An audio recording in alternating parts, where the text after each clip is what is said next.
Excuse me, something happened there.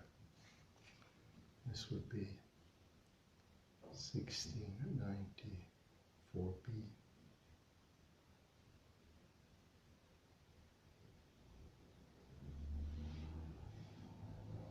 The example of the actor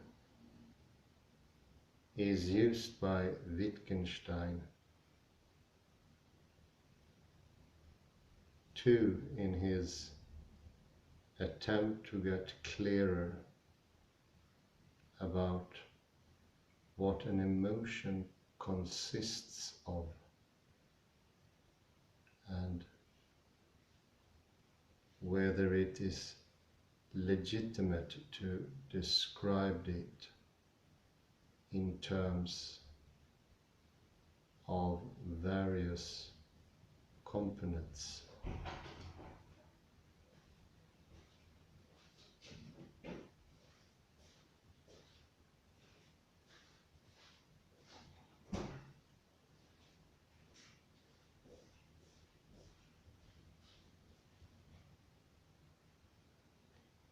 He writes,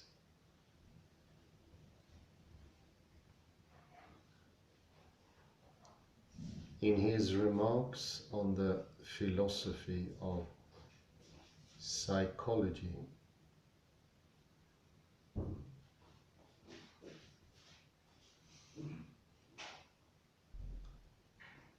but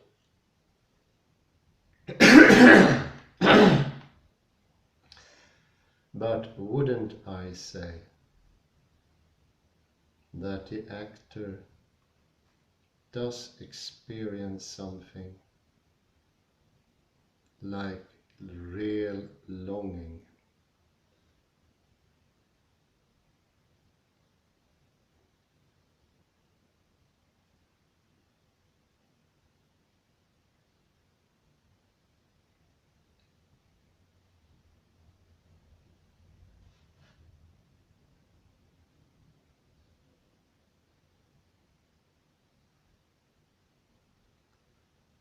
Or isn't there something in what James says that the emotion consists in the bodily feelings and hence can at least partially reproduced by voluntary movements?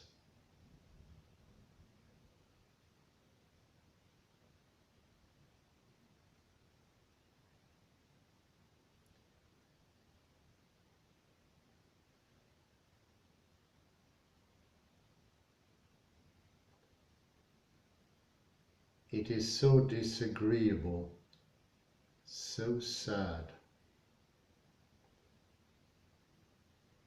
to draw down the corners of one's mouth, and so pleasing to pull them up.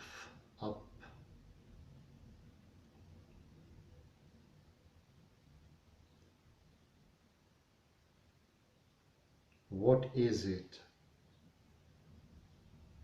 that is so frightful about fear?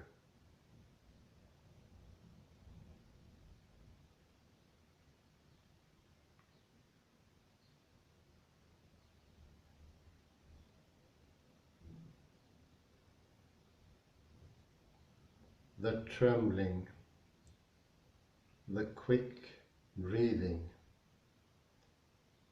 the feeling in the facial muscles,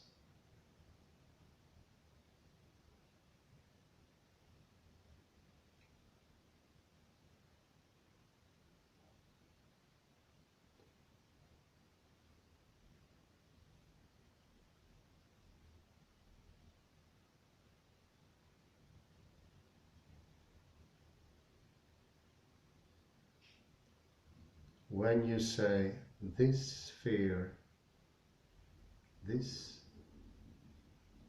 uncertainty is frightful. Might you go on if I only didn't have this feeling in my stomach?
I take it that it is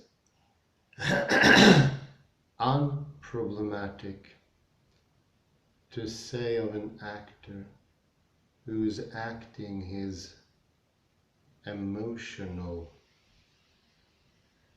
part convincingly that he really experiences something like the relevant emotion.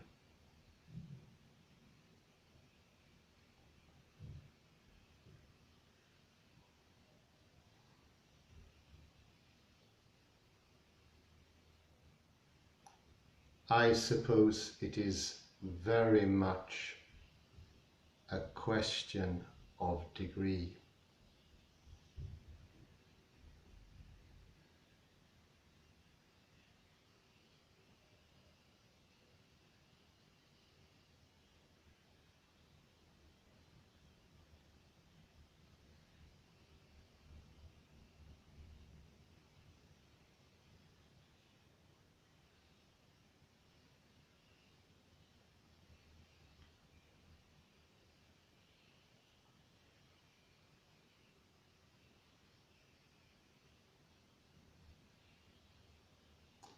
On the other hand, there is something very puzzling in saying that a man who has no reason to yearn for anything feels something like yearnings, or that a person who has absolutely no reason to be angry feels something like anger.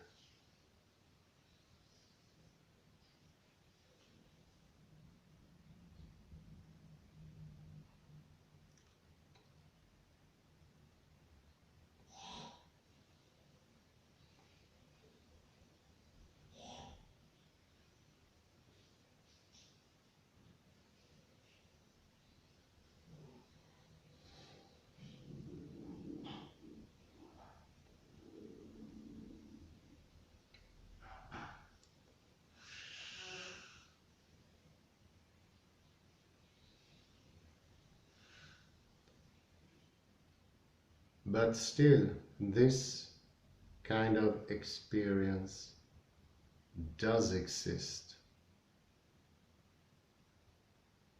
and actors are not the only people who know it.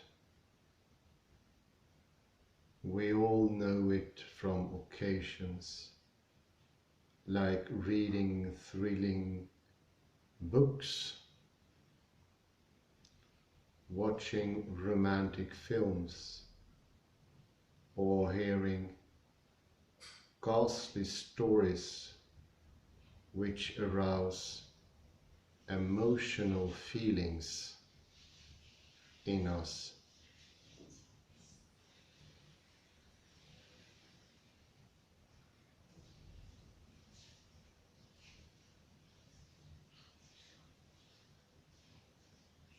Even though there may be nothing in our real lives to cause them.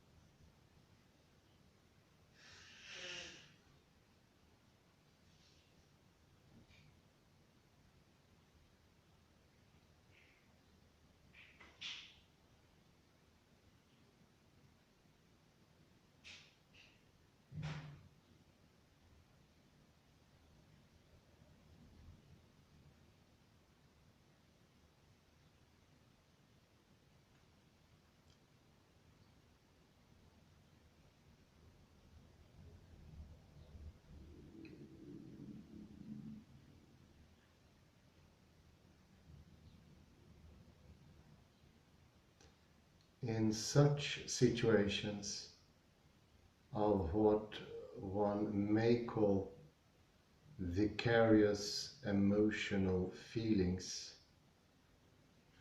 we can easily observe the palpitations of our hearts, the trembling of our hands, the biting of our lips, etc.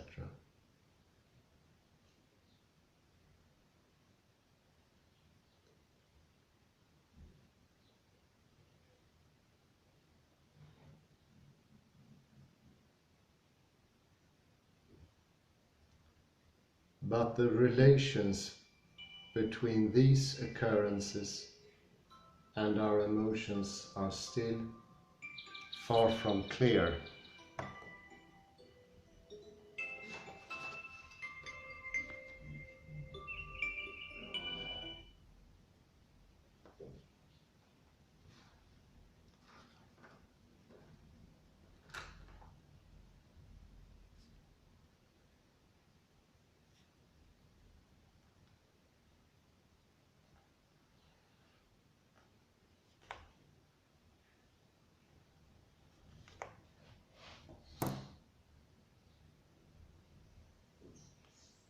There is a difference between acting up an emotion, playing it out, and being in that emotion, or so to speak, as we often calls it, having the emotion.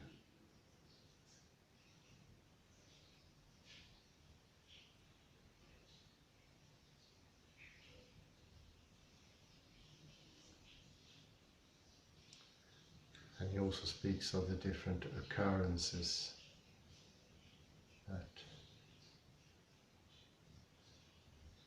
always accompanies the emotions, palpitations of the heart,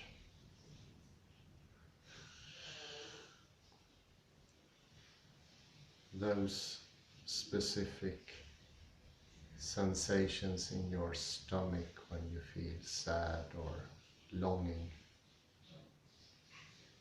a shortness of breath in nostalgia, or a longing emotion with sort of sucking feeling of loss, but also with delight. And I put a pause here. Thank you so far.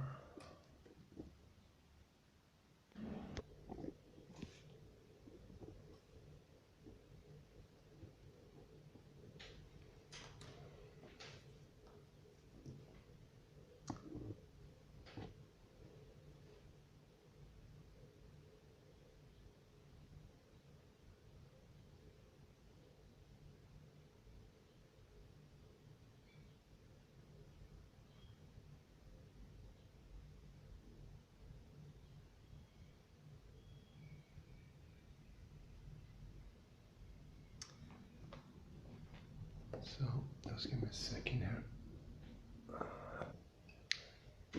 And we continue where I left off on page 127.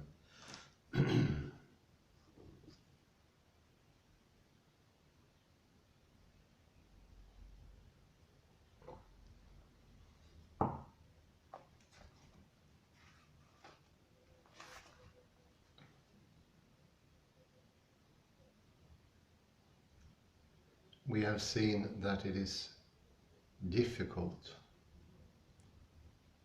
or impossible to imagine certain emotions without their typical physical accompaniments.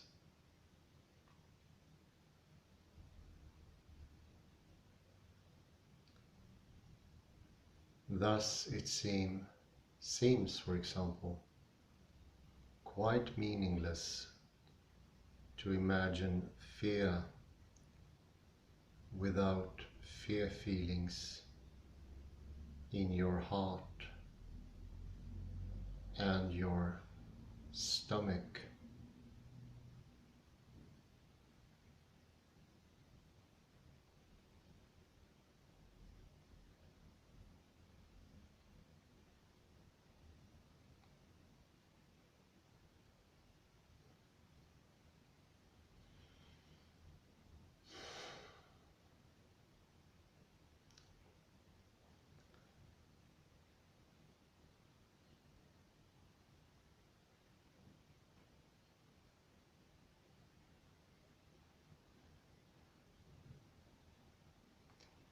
When one is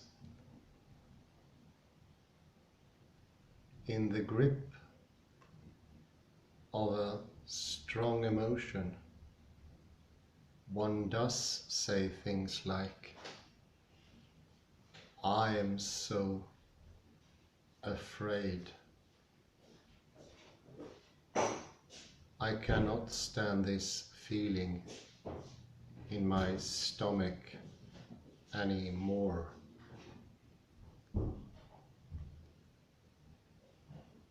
Or, "If this state of uncertainty will continue much longer,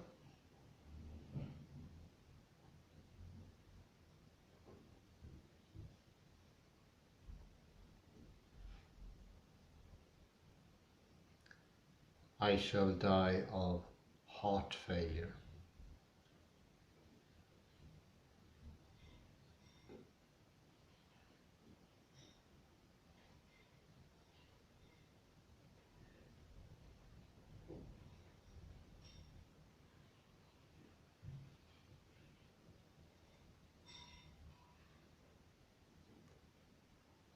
And yet, then, when Wittgenstein asks whether it is this kind of feeling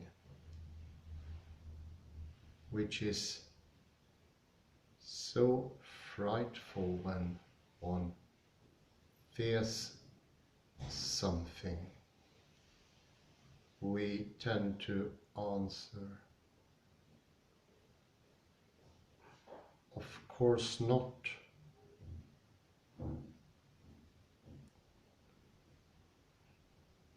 The frightful thing is that which arouses the feeling."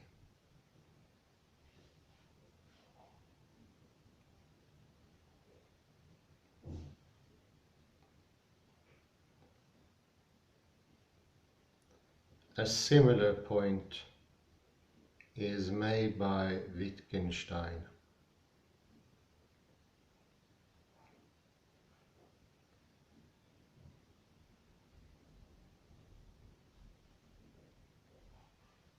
The expression, "the anxiety is frightful,"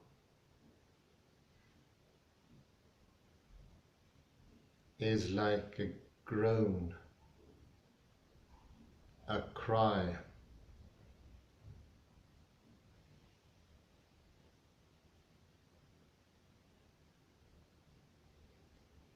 asked, "Why do you cry out?" however, we wouldn't point to the stomach or the chest, etc., as in the case of pain. Rather, perhaps, at what gives us our fear.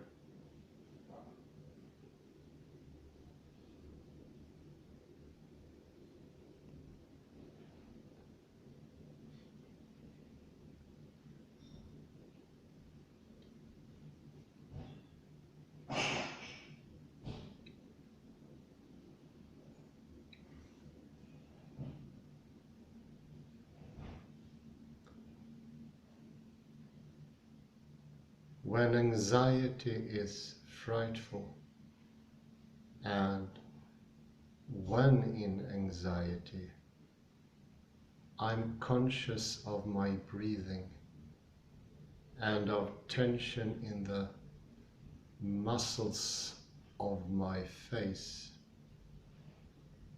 Does that mean that I find these feelings frightful?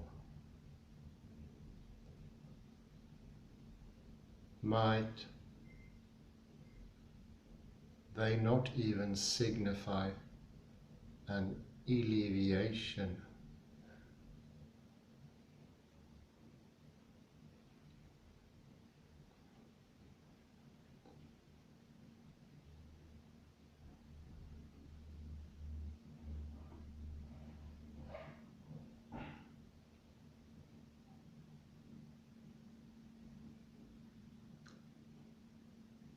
There can be little doubt that it is not the feelings accompanying one's state of anxiety which are frightful. Or to change our example, think of the case of exhilaration.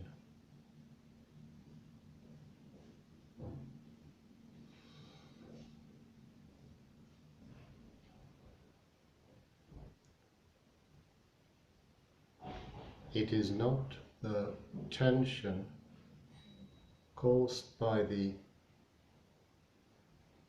upward moving corners of your mouth which you find exhilarating, nor the extraordinary lightness you feel in your chest.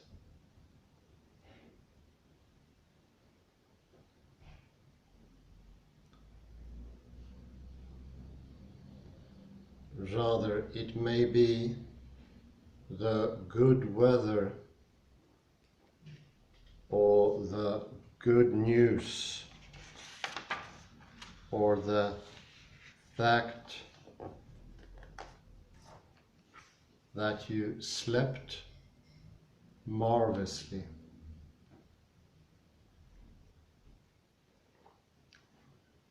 which fills you with high spirits.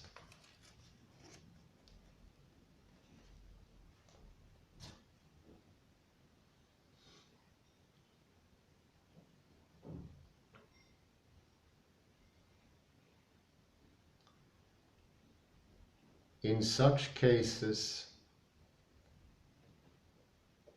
we are dealing with the causes of your emotions, and they are easy to indicate.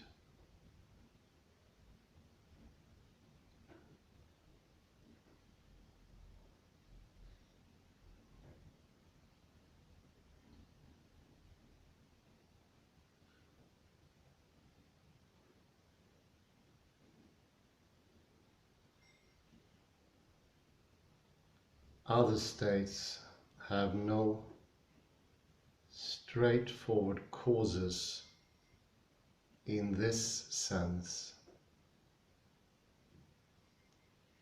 If I'm worried about the future in general, it would be foolish to suggest that the uncertain state of the future is the cause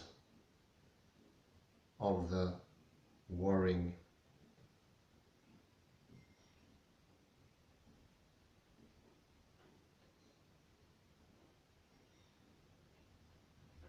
It may be possible that the future, in a certain sense, the object of my emotion in a similar way to which the cook who has spoiled my dinner is the object of my wrath.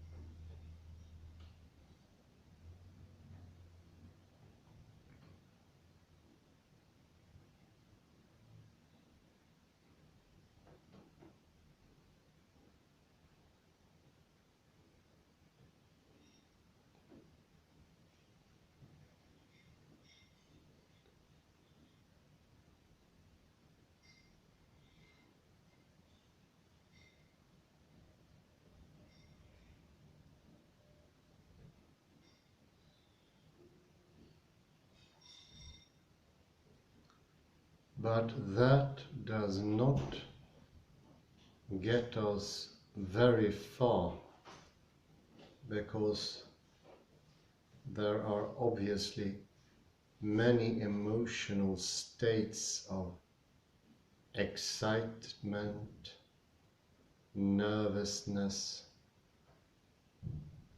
languor,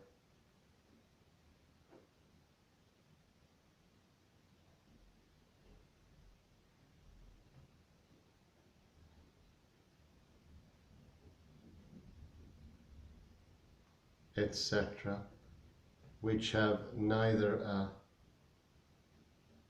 clear cause nor anything one might wish to call an object.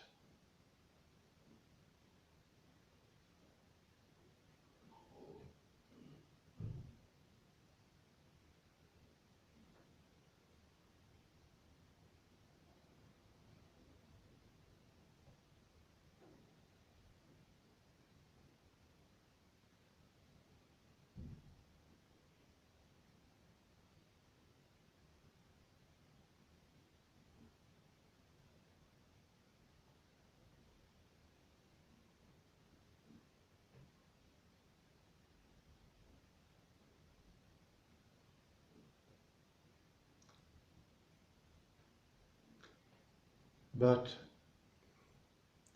in these cases too, we should not find it natural to say that the feelings of nervousness are what we find enervating, or that the palpitating heart is what we find exciting.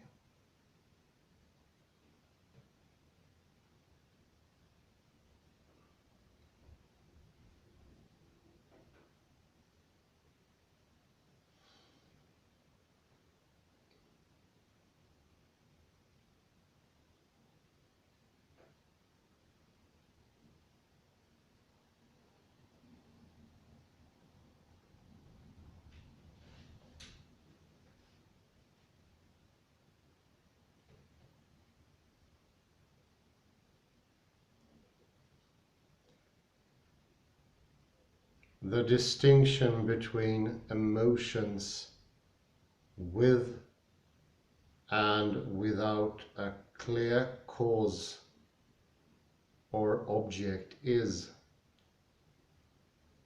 I think, what Wittgenstein has in mind when he asks us to compare fear and anxiety with care.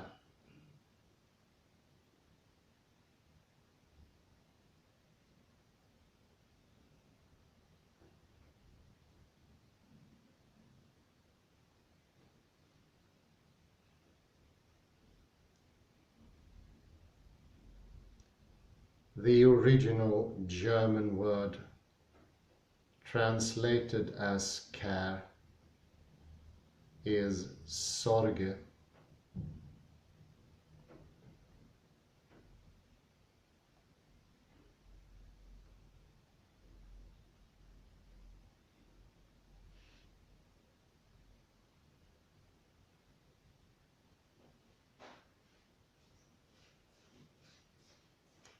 And Wittgenstein continues by asking himself, what sort of description is given by words like ewiges Dystre steigt herunter,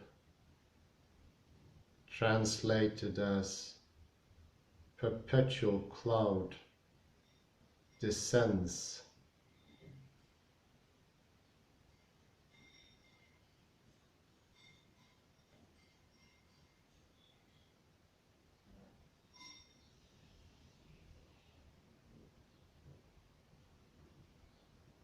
These words are spoken by the figure of Sorge in the last act of Goethe's Faust. Sorge, or care, represents an emotion which is typically causeless and objectless.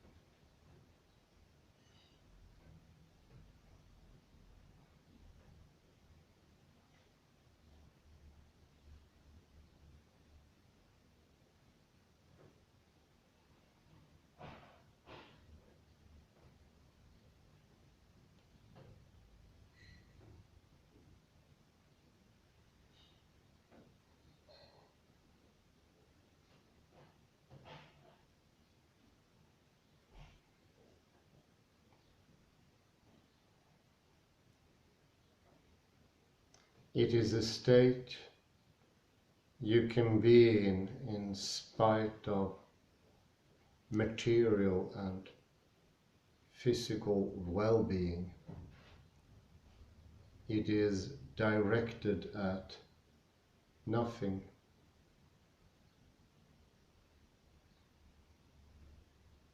It does not typically go with very strong accompanying muscular or other physical feelings.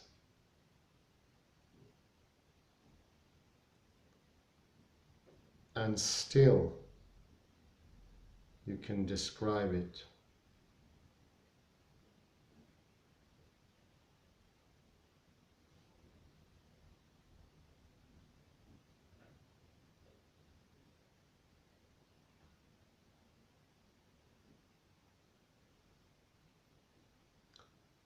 That is the point of Wittgenstein's quotation from Goethe.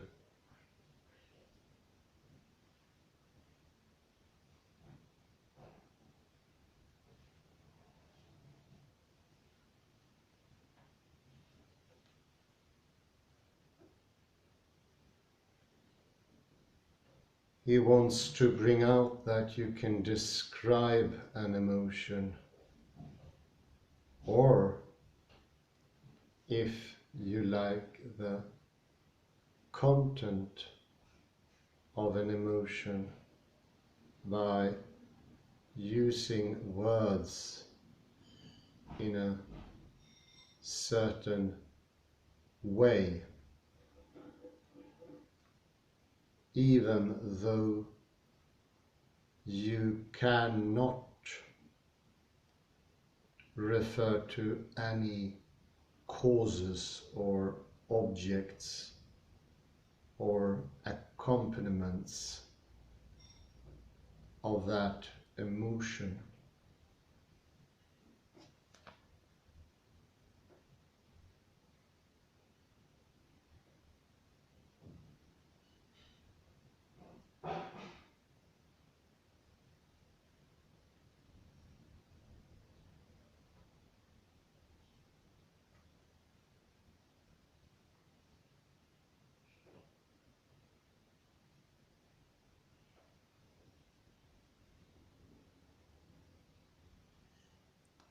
Now it would of course be interesting to use this idea in looking at other emotions, that is, those which do have causes, objects, and accompanying feelings.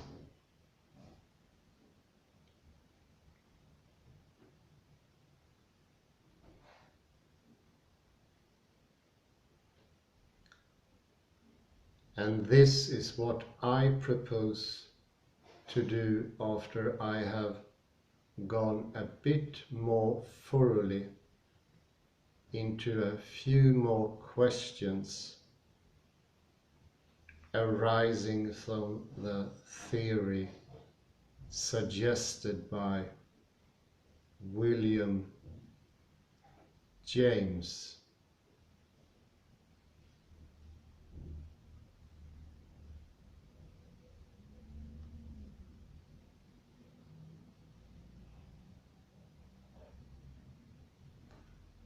In his most extended discussion on James's theory, Wittgenstein writes,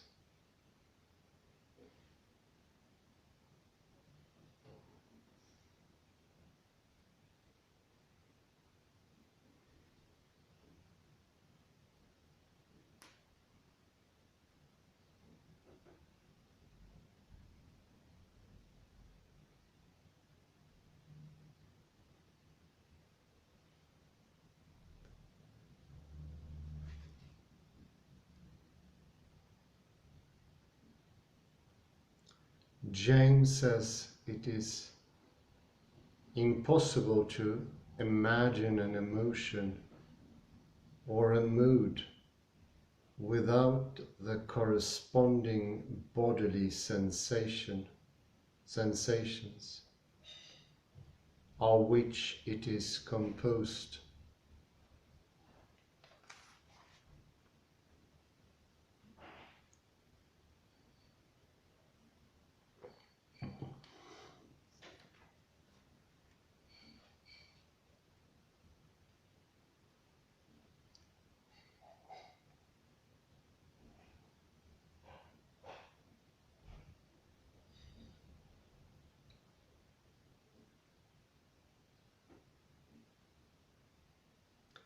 If you imagine the latter absent, then you can see that you are thereby abolishing the very existence of the emotion.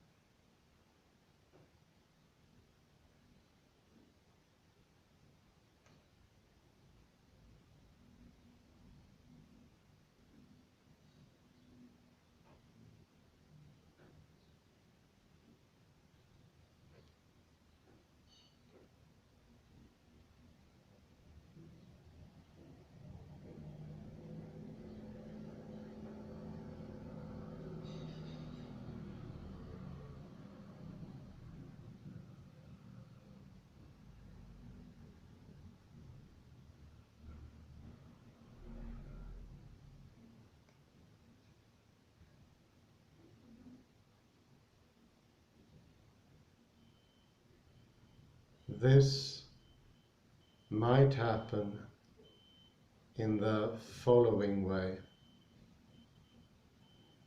I imagine myself sorrowing, and now in the imagination I try to picture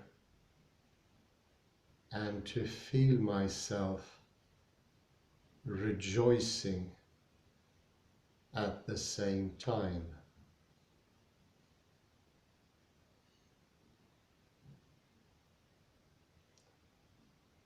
To do that, I might take a deep breath and imitate a beaming face.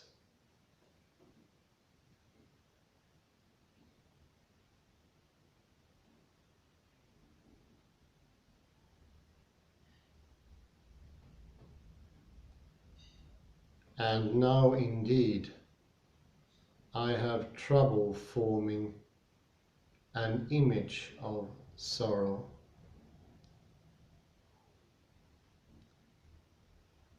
For forming an image of it would mean play acting it.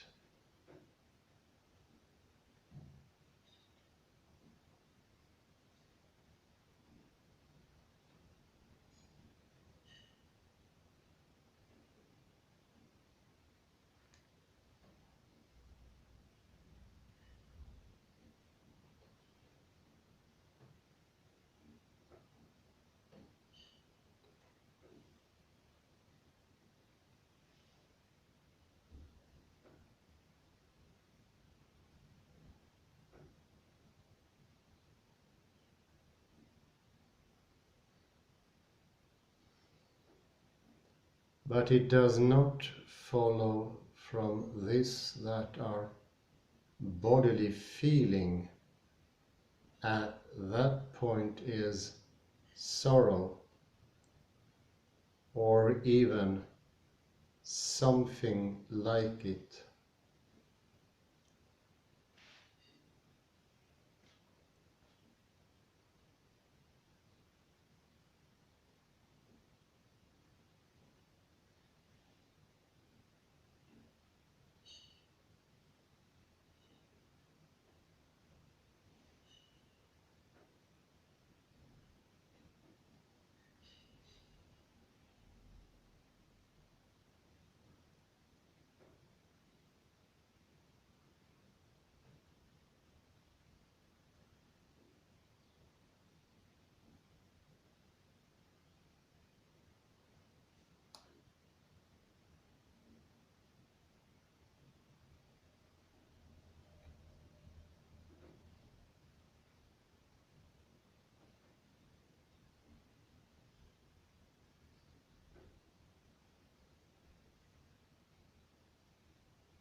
To be sure, a person who is sorrowful cannot laugh and rejoice convincingly, and if he could, what we call the expression of sorrow would not really be that,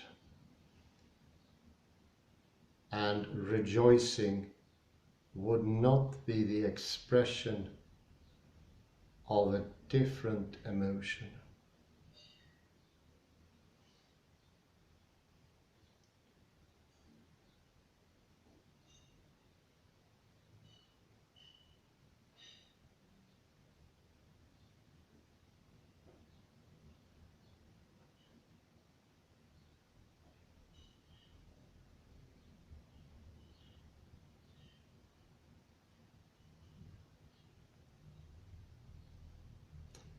If the death of a friend and the recovery of a friend equally caused us to rejoice, or judging by our behavior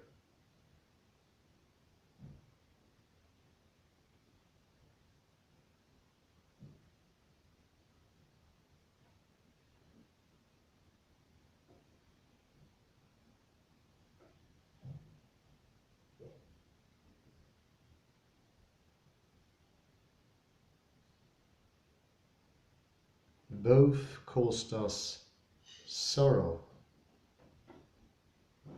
then these forms of behavior would not be what we call the expressions of joy or sorrow.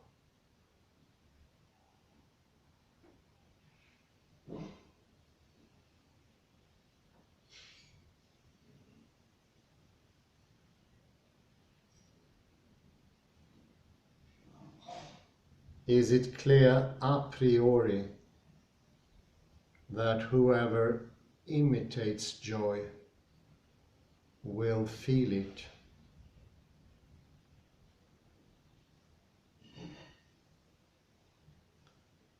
Couldn't the mere attempt to laugh while one was feeling grief bring about an enormous sharpening of the grief?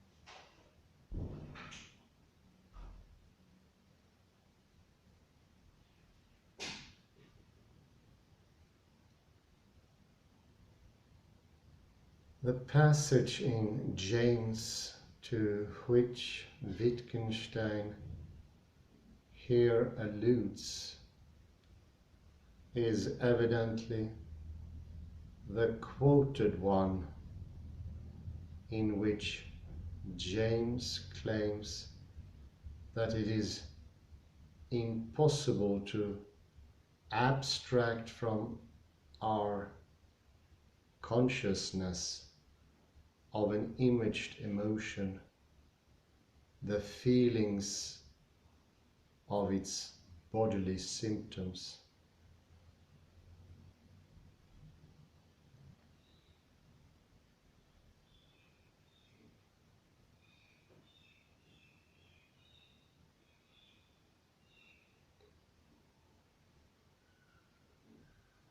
But while James argues his case simply by pointing out that if we subtract those physical feelings from our image of a given emotion, nothing will remain of the original emotion.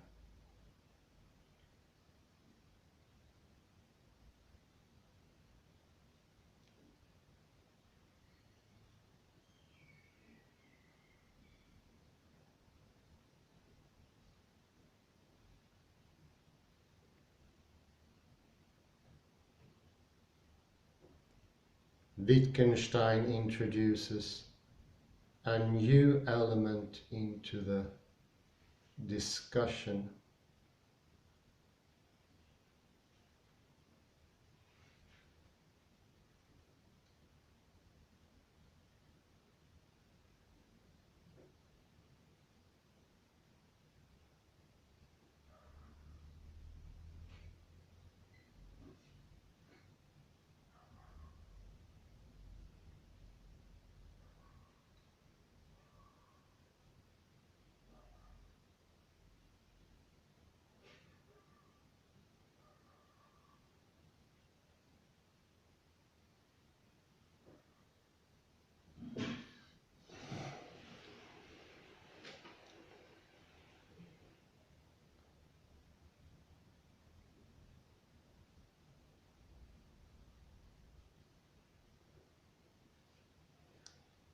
he describes a case in which a person tries to imagine being in a certain emotional state.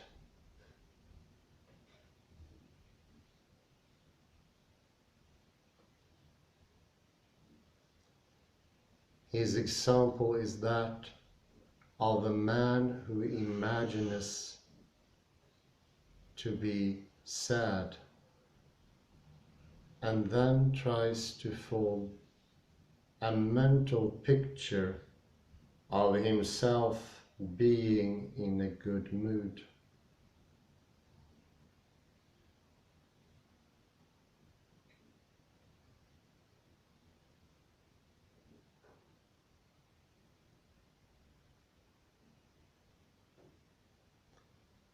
It does not work.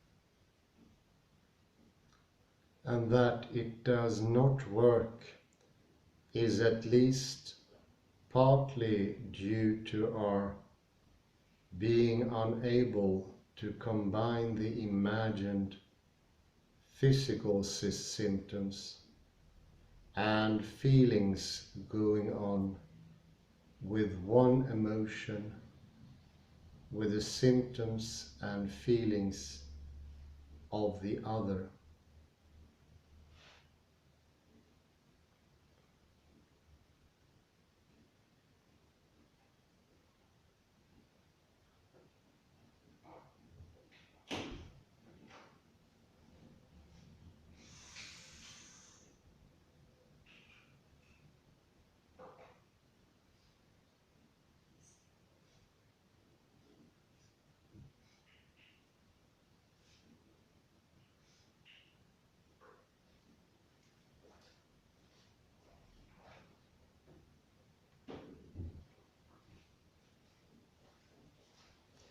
But as the whole experiment is not a real one, but takes place entirely in the imagination, it is not due to any really felt physical sensations, that the combination of those two states appears impossible.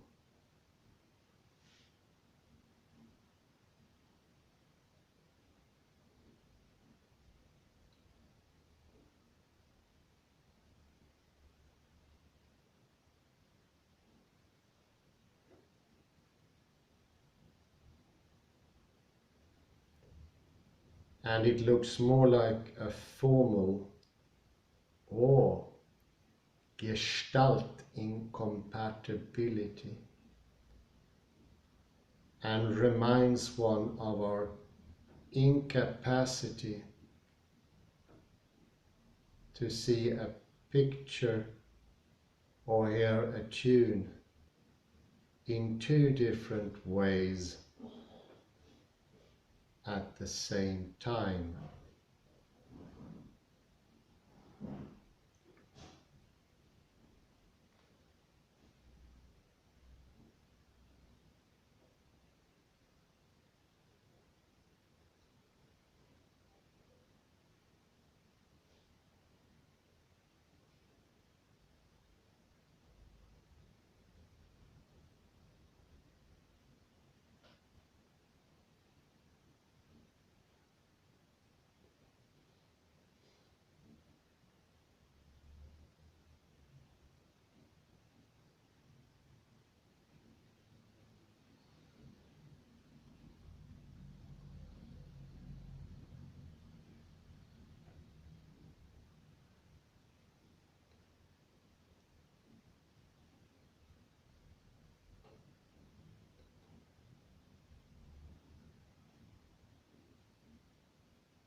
this part of Wittgenstein's remark concerns imagination.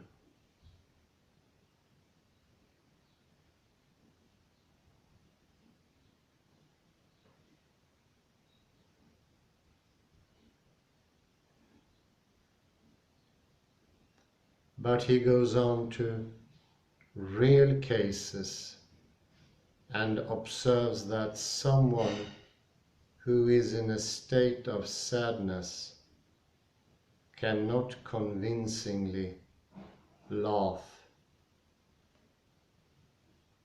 even if what he is confronted with is exceedingly funny.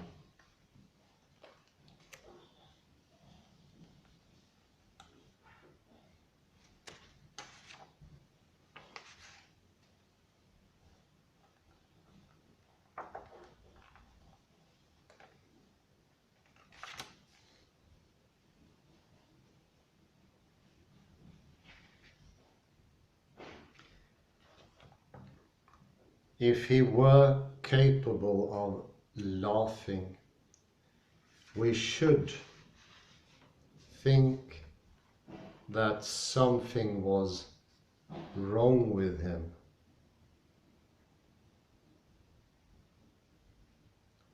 That his mind had suffered from a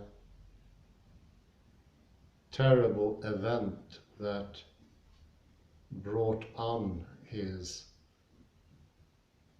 sadness.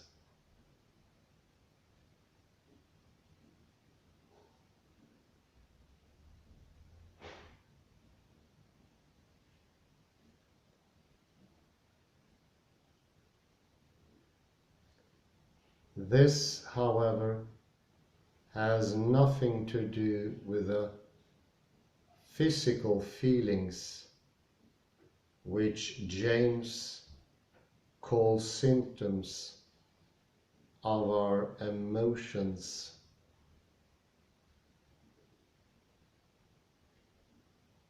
It is connected with what we regard as our natural ways of expressing our emotions.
It is connected, let me take that, with what we regard as our natural ways of expressing our emotions.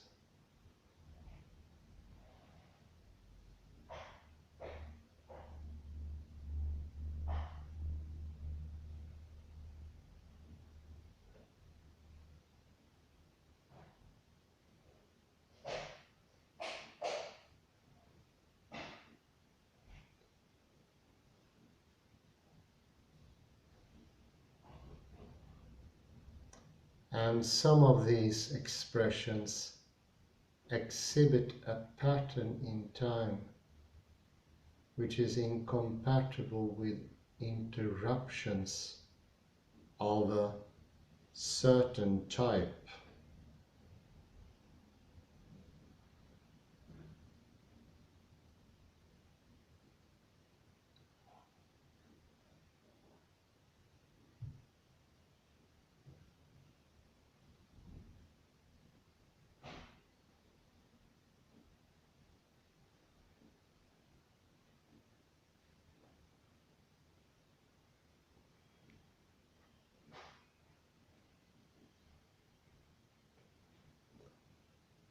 Of course, a great many emotions are quite compatible with other ones.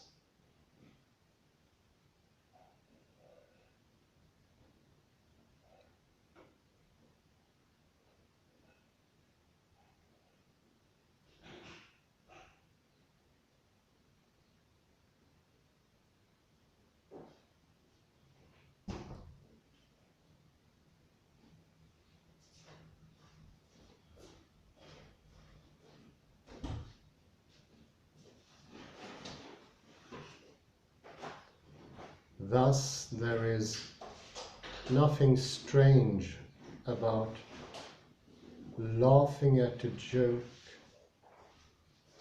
when one is in a generally hopeful mood.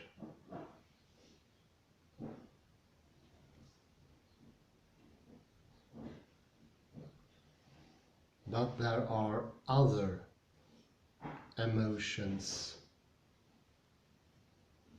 notably sadness, melancholy, or grief,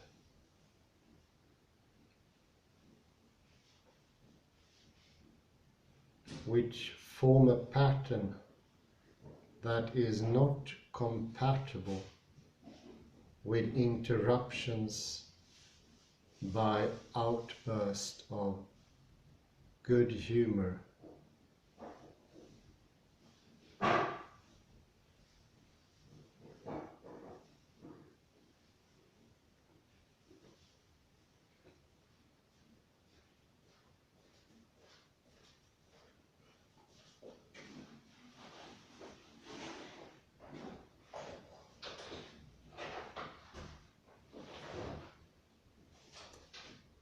A person who is terribly sad can nonetheless try to show joy or pleasure.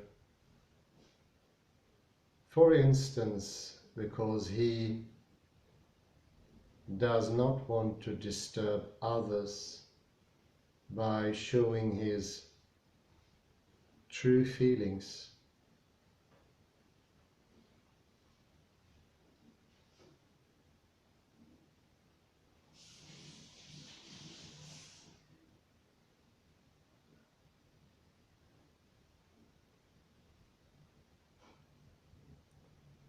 In that case, he may, as Wittgenstein points out, feel his sadness even more acutely than before.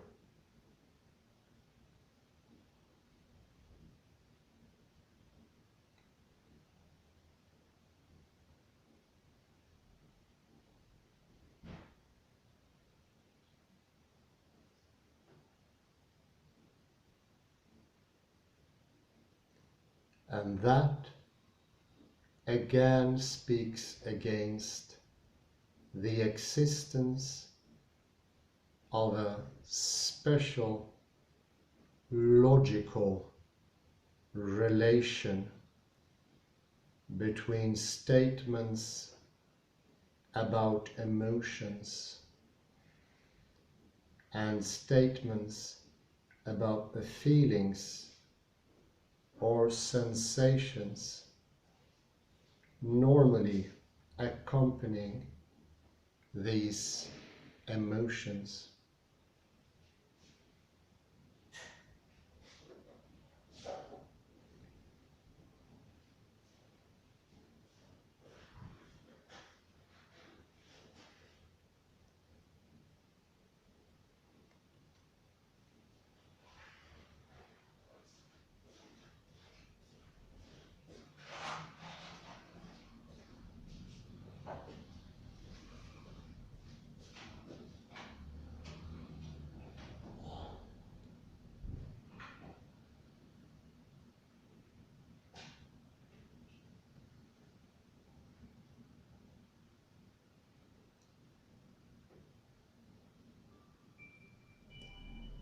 For in cases like that, of a sad man trying to laugh at the joke, his attempt at imitating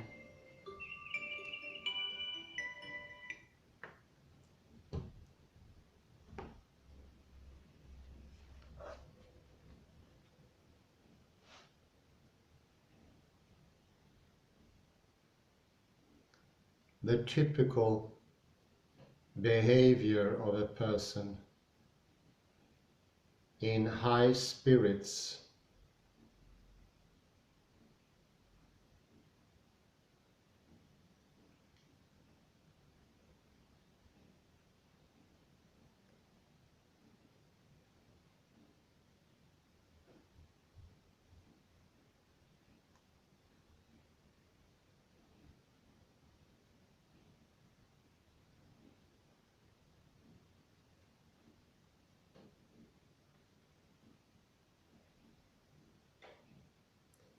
can have the effect that he senses his grief even more sharply than before, even though he feels the muscular sensations normally accompanying laughter.